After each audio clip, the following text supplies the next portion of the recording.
Testing of Hyundai HGN25 air circuit breaker. The basic settings will be set by the customer. For testing, we add a 220 volt AC power supply,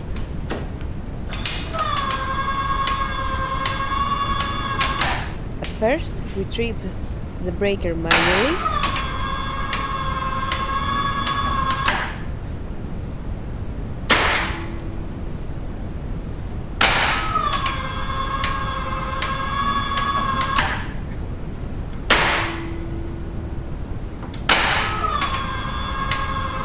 Then we trip the breaker with the help of the UVT.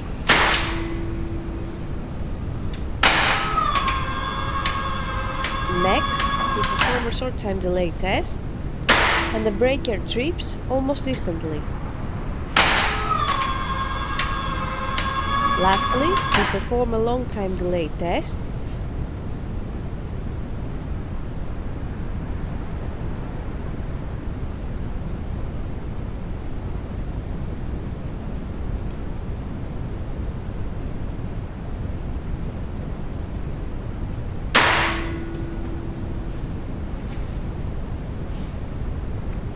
It is now clear that the air circuit breaker is working successfully and is ready to be delivered to the customer.